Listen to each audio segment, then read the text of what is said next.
नए लोग जब मार्केट में इन्वेस्ट करने के लिए उतरते हैं तो वो अपने स्टार्टिंग फेज में अच्छे स्टॉक जानने के लिए और मार्केट को समझने के लिए वो जनरली स्वाभाविक रूप से जी बिजनेस और सीएनबीसी ऐसे चैनल पे अपना टाइम बिताते हैं। तो उस दौरान उनको फंडामेंटल एनालिसिस ये जो वर्ड है उनको बार बार अपने कान में सुनने के लिए मिलता है। तो बहुत सारा टाइम बिताने के बाद वो जो नए इन्वेस्टर है वो मन ही मन में सोचते रहते हैं कि फंडामेंटल ये फंडामेंटल एनालिसिस क्या है, इसको मैं कैसे समझूं और इसको मैं कैसे जानूं। तो नमस्कार, मेरा नाम है रोहित और आप सभी का वेल्थ इन स्टॉक चैनल में मैं स्वागत करता हूं। तो इस वीडियो में हम यही सीखने वाले हैं।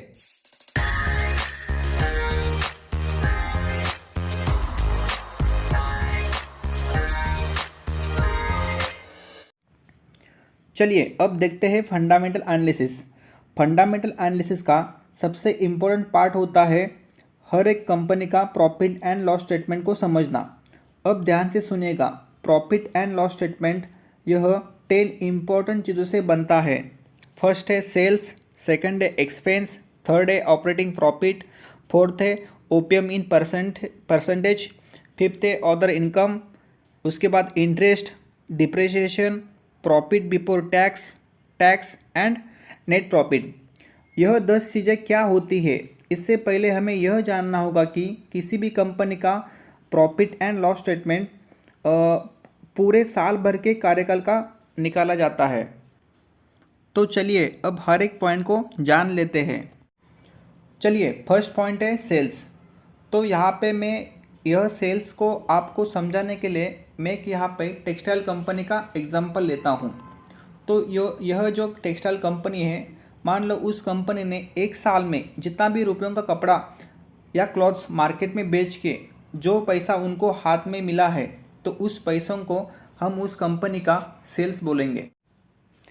नेक्स्ट पॉइंट है एक्सपेंसेस, मतलब खर्चे।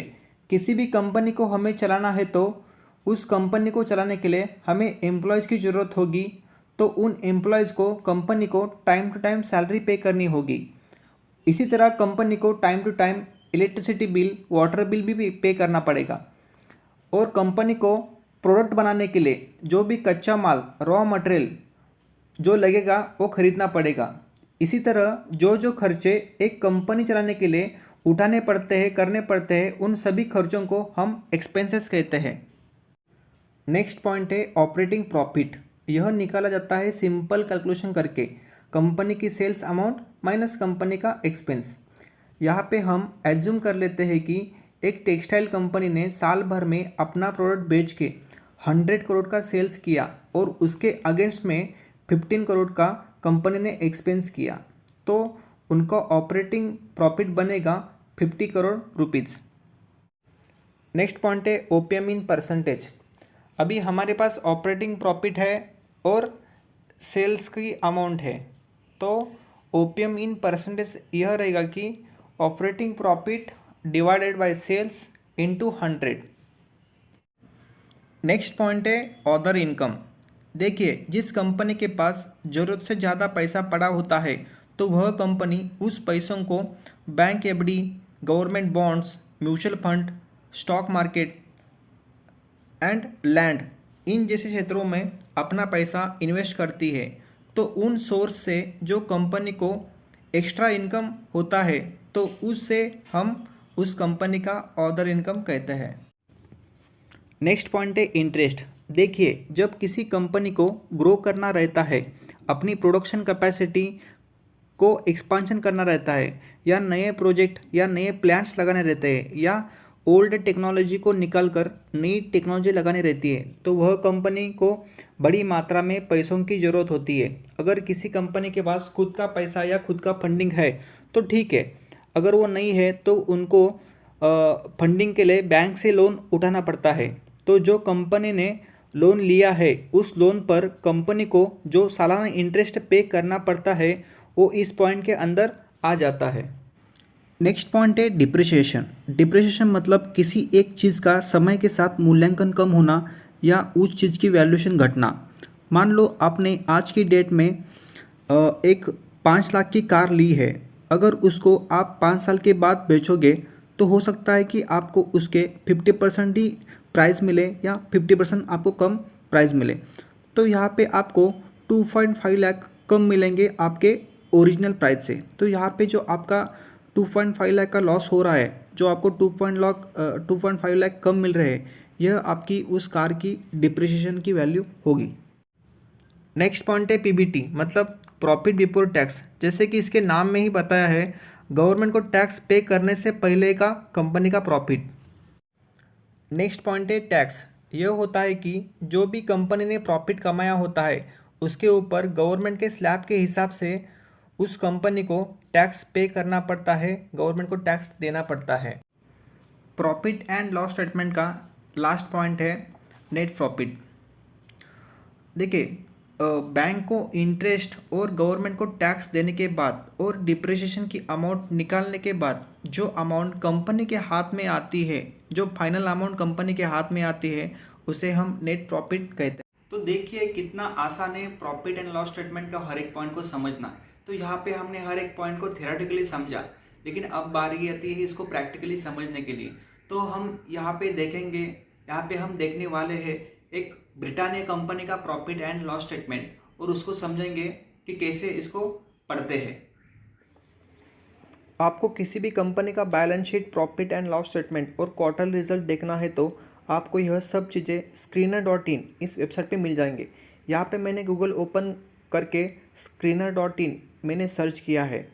स्क्रीनर इन साइट आप जब ओपन करते हो तो हमें यहाँ पे एक सर्च की विंडो दिख जाती है।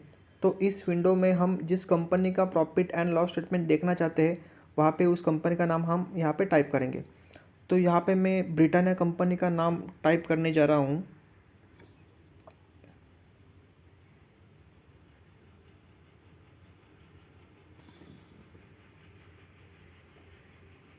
तो जैसे ही ब्रिटानिया कंपनी का मैंने नाम यहाँ पे डाल दिया तो एक शॉर्ट इन्फॉर्मेशन यहाँ पे प्रोवाइड की है, जैसे कि ब्रिटानिया कंपनी एक one of India's leading food company है विथ 100 ईयर्स एक्सपीरियंस, और करीब करीब 9,000 करोड़ का ब्रिटानिया का रेवेन्यू उनको आता है।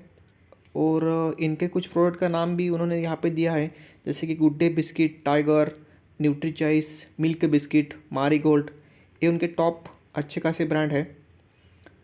तो यहाँ पे हम थोड़ा सा नीचे स्क्रॉल डाउन करेंगे तो यहाँ पे आपको मार्केट कैप, उस कंपनी ब्रिटानिया कंपनी का market cap, current price, stock P, ये सब आपको देखने को मिलेगा। तो यहाँ पे मैं थोड़ा और स्क्रॉल करूँगा नीचे तो यहाँ पे आपको ब्रिटानिया कंपनी के प्रोस और कॉन्स दिखेंगे। उसके बाद और थोड़ा आप स्क्रॉल डाउन करेंगे तो आपको यहाँ पे क्वार्टर रिजल्ट इस कंपनी के देखने मिलेंगे, और उसके ठीक नीचे है अपना प्रॉफिट एंड लॉस स्टेटमेंट। यहाँ पे आपको 2010 से 2021 तक पूरे 12 साल का डाटा यहाँ पे आपको देखने के लिए अवेलेबल है। देखिए, इंडिया में फाइनेंशियल ईयर जो होता है वो मार्च मंथ में ख़त्म होता है, तो इसलिए यहाँ पे मार्च 2010, मार्च 2011, मार्च 2020, 19 ऐसा लिखा हुआ है। कंपनी का सेल्स 2010 में 3,700 करोड़ के पास था, जो 2021 के फाइनेंशियल ईयर में बढ़ के 13,000 करोड़ तक पहुंचा है। लगभग 351% की ग्रोथ कंपनी ने की है। आप यहाँ पे देखोगे तो साल दर साल इनका बिजनेस ग्रो हुआ है। यह सेल्स के आंकड़े देख के आप खुद अंदाज़ा लगा सकते हो कि इस कंपनी ने कंटिन्यूसली अपना ग्रो किया है और कंटिन्यूसली वो ग्रोइंग कर रही है। जैसे ही दर साल सेल्स ग्रो हो रही है, ठीक उसी तरह कंपनी का एक्सपेंस बढ़ रहा है। अगर सेल्स बढ़ेगी तो जाहिर है कंपनी का खर्चा भी बढ़ेगा। देखिए, सेल्स बढ़ रही है, उसी तुलना में ब्रिटानिया कंपनी का जो ऑपरेटिंग प्रॉफिट है वो भी बढ़ रहा है।